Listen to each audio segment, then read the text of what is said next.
Good morning, ladies and gents. Bike na naman.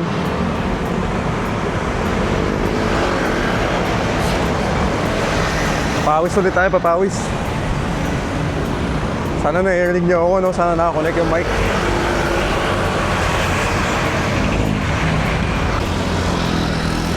Kamusta kayo, ladies and gents?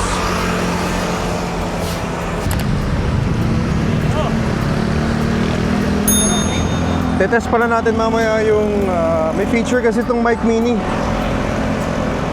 Yung noise cancelling niya kung effective ba. Titingnan natin mamaya sa ride. Meron kasing feature yung mic mini na noise cancelling. Ang una nating ride, kung napapanood nyo, kung napanood yung una nating ride, hindi ko tinest doon yung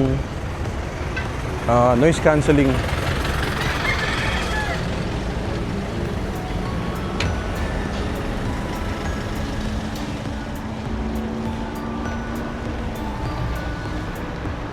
Pero ngayon test natin. So ito yung walang noise cancelling, ito yung meron. On natin.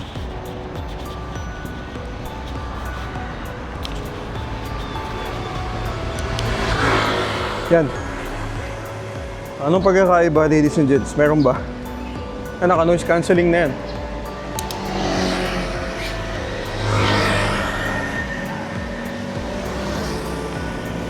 Tingnan natin kung maayos ba yung audio.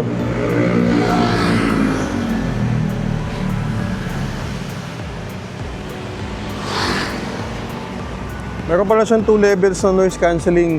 Yung low at saka yung medium.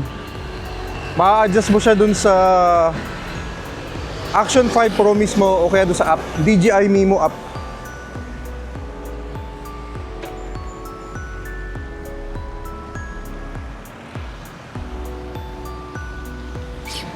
Nakita ko kasi sa reviews na hindi nila ino-on yung noise cancelling kasi boses muffled daw, parang kulob. So matetest natin ngayon kung totoo ba.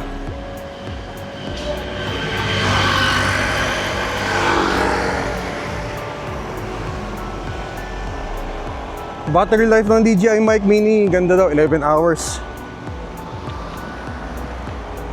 So wala tayong problema dun sa wala tayong problema dun sa battery life.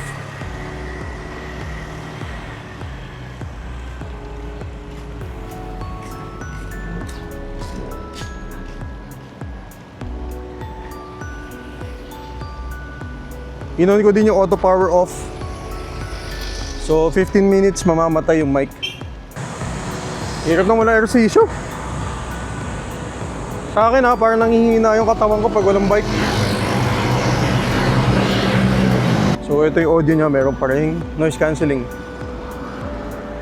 Kamusta yung audio? Ano mas maganda? Yung may noise cancelling o yung wala?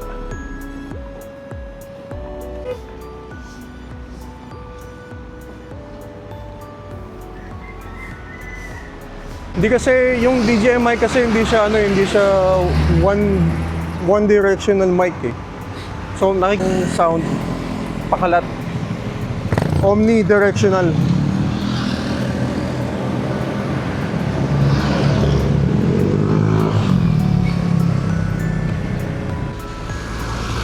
Mas okay ba ang walang noise cancelling o meron?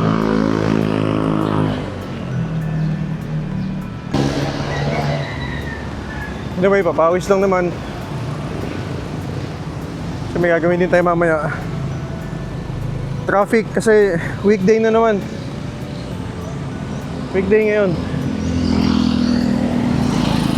Kaya medyo marami sasakyan.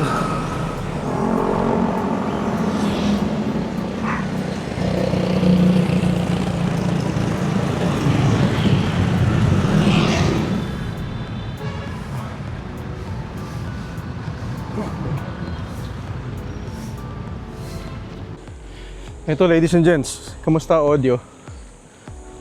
Okay pa rin ba?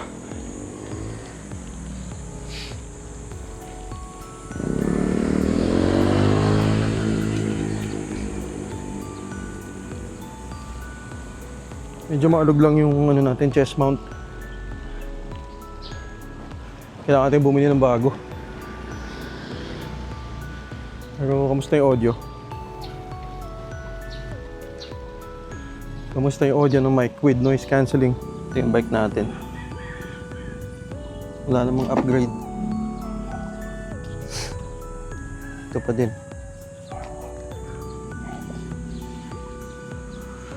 Pati yung hubs. Repack lang. Ito kaka-repack lang ng bottom bracket. Gulong nung pinalitan. Pero kailangan nang ipableed yung brake. Medyo mahina na sa harap. Pero kapapalitan ng brake pad.